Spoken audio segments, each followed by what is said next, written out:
Nisto que vou dizer-vos, não vos louvo, pois não vos reunis para o melhor, senão para o pior.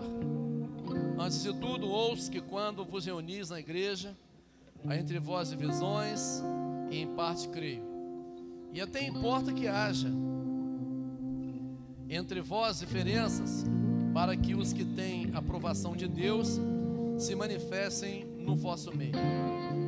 Quando vos reunis no mesmo lugar, não é para comer a ceia do Senhor, pois quando comeis, cada um se apressa a tomar a sua própria ceia. Assim um tem fome, outro se embriaga. Não tendes casas onde comer e beber? Ou menosprezais a igreja de Deus, envergonhais os que nada têm? Que vos direi? Louvar-vos-ei? Nisto não vos louvo, pois eu recebi do Senhor o que também vos ensinei, que o Senhor Jesus, na noite em que foi traído, tomou o pão e, tendo dado graças, o partiu e disse: isso é o meu corpo que é entregue por vós, fazei isso em memória de mim. Semelhantemente, depois de cear, tomou o cálice, dizendo: esse cálice é a nova aliança no meu sangue, fazei isso todas as vezes que beberdes em memória de mim.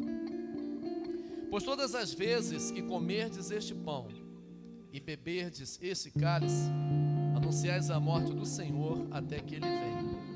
Portanto, qualquer que comer o pão ou beber o cálice do Senhor indignamente, será culpado do corpo e do sangue do Senhor. Examine-se o homem a si mesmo, e antes de comer o pão e beber o cálice. Pois o que come e bebe indignamente, come e bebe para a sua própria condenação, não discernindo o corpo do Senhor. Por causa disso, há entre vós muitos fracos e doentes e muitos que dormem. Mas se nós julgássemos a nós mesmos, não seríamos julgados. Mas quando somos julgados, somos disciplinados pelo Senhor, para não sermos condenados com o mundo. Portanto, meus irmãos, quando vos reunis para comer, esperai uns pelos outros. Mas se alguém tiver fome, coma em casa, para que não vos ajunteis para a condenação.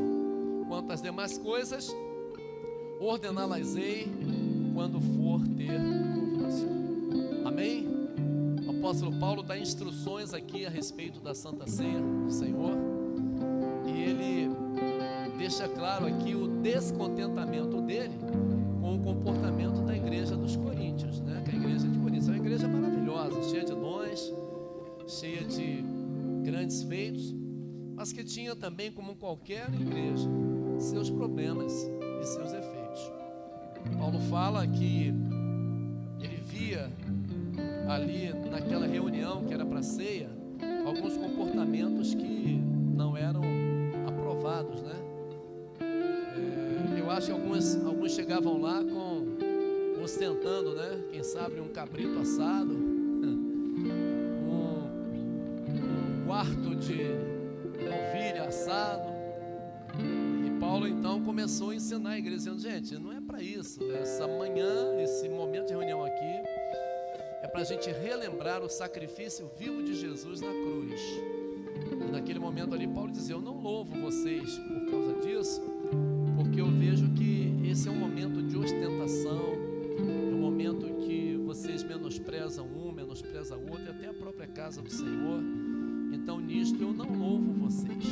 Ele começa então a dar as instruções, dizendo que o que ele havia recebido do Senhor é o que ele estava ensinando, que aquele momento era um momento para trazer à memória o sacrifício vivo de Jesus na cruz, a sua morte e a sua ressurreição.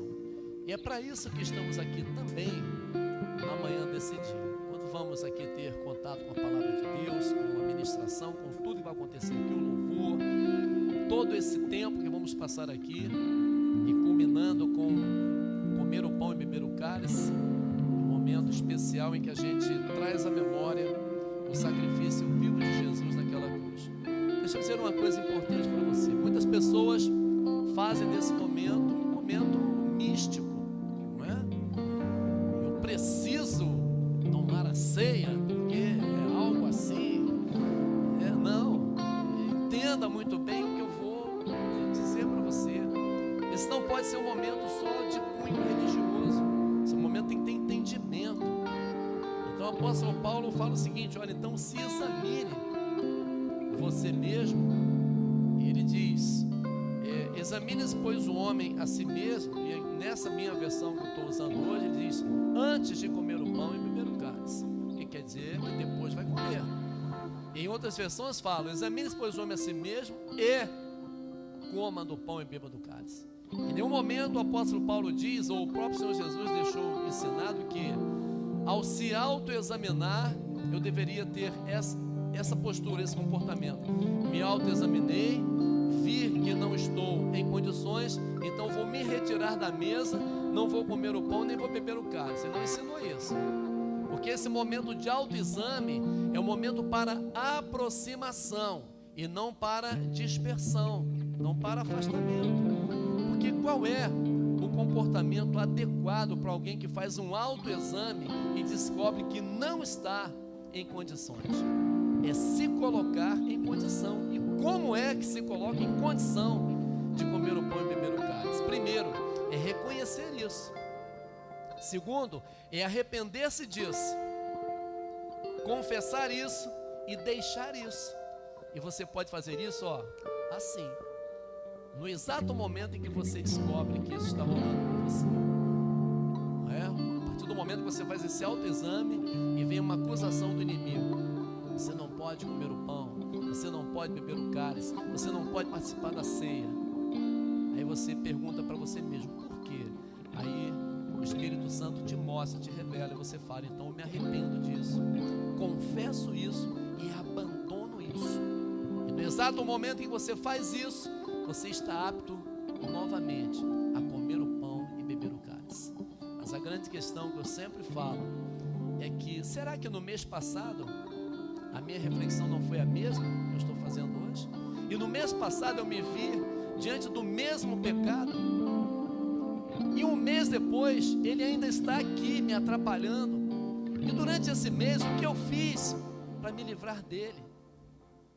Essa é uma boa reflexão para você fazer.